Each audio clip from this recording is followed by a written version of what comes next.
এই যে হ্যালো বন্ধুরা, সবাই কেমন আছো? তো আজকে আশা করি সবাই ভালোই আছো। আজকে আমি আরেকটা রেসিপি শেয়ার করতে চলে এসেছি তোমাদের সাথে। দেখো, আজকে বানাবো চিকেন তন্দুরি। সেই জন্য তন্দুরির মতন করে এই যে চিকেনের লেগ পিসগুলোকে কেটেছি, মানে কাটিয়ে এনেছি এগুলো থেকে।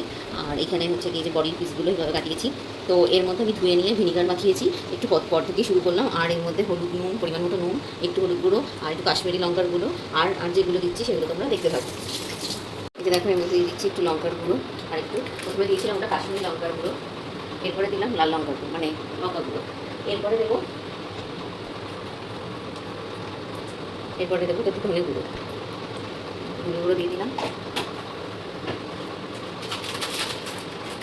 এরপরে আমি দিয়ে দিচ্ছি জিরে গুঁড়ো।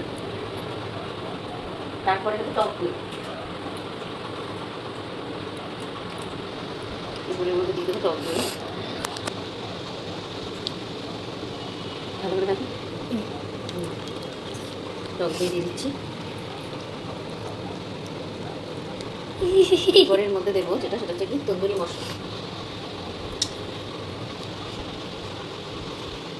রসুন নিয়ে নিয়েছি, এই যে আদা বাটা আর এই রসুন বাটা। তো এই দুটোকেও চিকেনটার সাথে ম্যারিনেট করে দেবো, ম্যারিনেশন করে রাখবো।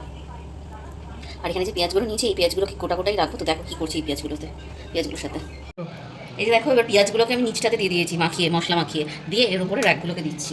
আর তার উপরে এবার পরের র্যাকটাকে দেবো, দিয়ে এর মধ্যে লেগ পিসগুলো দেবো।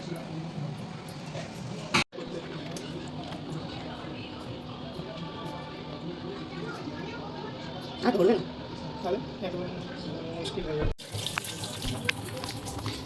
এই যে দেখো, তলাতে পেঁয়াজটা দিয়েছি, তার উপরে সেকেন্ড র্যাকটাতে দিয়েছি, ফার্স্ট র্যাকটাতে দিয়েছি ছোটো ছোটো চিকেনগুলো, আর সেকেন্ড র্যাকটাতে এই বড় লেগ পিস আর বড় বডি পিসগুলো দিয়েছি পুরো মশলা মাখিয়ে। এবার এটাকে মাইক্রোওভেনে দেবো।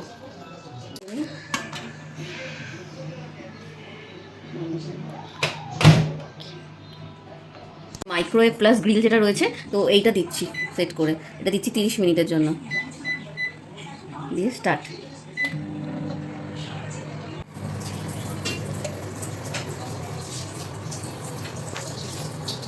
15 মিনিট হয়েছে।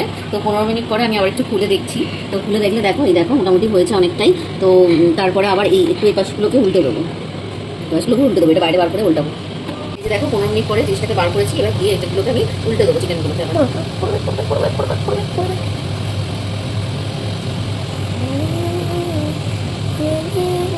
তো দেখো, আরও 15 মিনিটস হয়ে গেল, মানে 30 মিনিটস পুরো কাভার হয়ে গেছে। তো আবারও বার করে নিচ্ছি, বার করে আবারও দেখবো। তো দেখো, এখানে অনেকটাই হয়েছে জিনিসটা। তো আর এরপর আরও 30 মিনিটস দিতে হবে, মানে এটা করতে পুরোপুরি 1 ঘন্টা টাইম লাগে। তো এখানে দেখো অনেকটাই হয়েছে, এই যে বুঝতে পারছো, পোড়া হয়েছে অনেকটাই, এইদিকে পোড়া হয়েছে। তো এবার আমি আরও 30 মিনিটস দেবো। নিচে পেঁয়াজগুলো দেখো, নিচে পেঁয়াজগুলোও হয়েছে। ফাইনালি এই রেডি হয়ে গেছে সুন্দর তন্দুরি। দেখো অনিয়নগুলোও কত সুন্দর হয়েছে।